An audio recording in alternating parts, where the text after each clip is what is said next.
আমি যেদিকে তাকাই সেদিকে শুধু মাগির দেখা পাই। ওরে মাগির দেখা পাই। কিরে ফুটো, এখানে বসে কি করছিস? দেখতে পাচ্ছিস না এখানে বসে বসে হ্যান্ডেল মারছি? আজকে তো পিকনিক হবে। আজকে পিকনিক হবে তো আমাকে কি করতে বলছিস? তোর বাল ছিড়বো। আমি সকাল থেকে কাম কাজ করতে করতে পুরো তছনছ হয়ে গেলাম, আর তুই এখানে বসে বসে হ্যান্ডেল মারছিস আর মুখে মুখে তর্ক করছিস। ওই ঢ্যামনা চোদাগুলো কোথায় গেছে? ওদের কথা আর কি বলবি, ওরা সকালে উঠে কাম কাজ বাদ দিয়ে বক্স আনতে চলে গেছে। কি বললি? ওরা সকাল উঠেই বক্স আনতে চলে গেছে? তাহলে তো আজকে সকাল থেকেই ড্যান্স শুরু হবে। চুদির ভাই সকাল থেকে ড্যান্স করবে, আগে কাম কাজগুলো সেরে ফেল। কিসের কাম আবার কিসের কাম? হাঁড়ি কড়াইগুলো আনতে কয় মিনিট লাগে?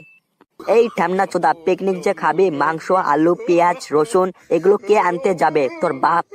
এই আমাকে কি বলিস বল, আমার বাপের নামে কিছু বলবি না কিন্তু। হয়েছে হয়েছে, অনেক হয়েছে। এখন হাত মুখ ধুয়ে বাজারে চলে যা, আমি যা যা বলছি ওগুলো সব নিয়ে আয় গিয়ে।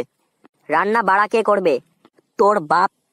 আমি কিন্তু বারবার বলছি আমার বাপের নামে কিছু বলবি না। ও আমার মুখ দিয়ে বেরিয়ে গেছে, নে আর তোর বাপের নামে কিছু বলবো না। নে এখন আমি যা যা বলছি এগুলো সব বাজারে গিয়ে নিয়ে আয়। বল, 1 নাম্বারে কি আনবো? 1 নাম্বারে বাংলা আনবি 10 বোতল। বাংলা আবার কি? এই ঢ্যামনা চোদা কতদিন থেকে বাংলা খাচ্ছে আর বাংলা মানেই বোঝে না। ও বুঝেছি, বাংলা মানে মালের কথা বলছো। Yes yes, very good very good, অ্যান্সারটা সঠিক হয়েছে, সাব্বাস। আমাকে লজ্জা দিও না। ঢ্যামনা চোদা। বলো এখন 2 নাম্বারে কি আনবো? 2 নাম্বারে আনবি চাটনি আনবি, মালের সাথে চাটনি কিন্তু পুরো জমে যায়। এখন বলো 3 নাম্বারে কি আনবো? 3 নাম্বারে ফ্রিজ থেকে ঠান্ডা জল আনবি। কেন, আমার এই দিকের কল থেকে জল আনলে হবে না? আরে বোঝোস না, ফ্রিজের জল দিয়ে মালের সাথে মিক্স করে খাবো, নেশাটা একটু কম লাগবে আর ফাটাফাটি ড্যান্সও করতে পারবো।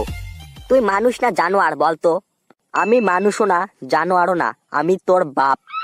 এই ঢ্যামনা চোদা খালি মোর বাপের নাম হতে যায়। আমরা সবাই খাবো পিকনিক, মাংস আলু পেঁয়াজ রসুনের কথা বাদ দিয়ে তুই বলছিস ফ্রিজের ঠান্ডা জল, চাটনি, 10 বোতল বাংলা। আরো একটা কথা মনে পড়লো, বাংলা যে খাবো, বাংলা খাবার জন্য তো গিলাস লাগবে, 10-12টা গিলাসও নিয়ে আসো কিন্তু। বুকা চোদা খানকির ছেলে, বাজারে গিয়ে তুই সবকিছু নিয়ে আয়, আমাকে আর বলিস না, আমার মাথাটা একদম খেয়ে ফেললি। কি হলো তোর? আমি কিছু উল্টো পাল্টো কথা বলেছি নাকি? না না চুদির ভাই, তুই কিছু উল্টো পাল্টো কথা বলিসনি। তুই যে এত মিষ্টি মিষ্টি কথা বলেছিস, আমার উপর তুই খুব রাগ করে আছিস তাই না? ভাই তোকে হাত জোড় করে বলছি, এখান থেকে চলে যা, আমার মাথাটা আর খারাপ করিস না। কেড়ে ফটো, কোথায় আছো সবাই? সবাই চলে আসো, বক্সে চলে এসেছে, গাড় ফাড়া ড্যান্স হবে। মনে হয় বক্সে চলে এসেছে, গাড় ফাড়া ড্যান্স হবে বাড়া। আর আলু পেঁয়াজ মাংস রসুন ওগুলো কে আনতে যাবে? ওগুলো কে আনতে যাবে জানিস? খবরদার বলছি, আমার বাপের ওখানে যাবি না কিন্তু।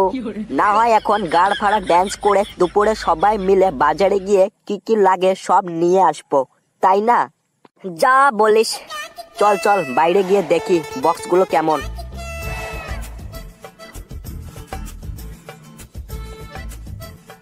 কি হলো দাদু, বক্সটা বাজাও দেখি কেমন সাউন্ড। হ্যাঁ হ্যাঁ দাঁড়াও একটু দাঁড়াও, বাজাচ্ছি। দাদু এতগুলো বক্স কোথায় থেকে নিয়ে এসেছো? মনে হয় ভাড়া অনেক বেশি নিয়েছে। আমার কাছ থেকে একদিন পিকনিকের জন্য 5,000 টাকা নিয়েছে। দাদু বাকি লোকগুলো কোথায় গেল? ওগুলো একটু পরে আসবে, ওরা আস্তে আস্তে আমরা চলো একটু গাড় ফেরে নাচি। হ্যাঁ হ্যাঁ হ্যাঁ, শুরু করো শুরু করো। আমার পরাণ যায় চলিয়া রে, ডিজে সং।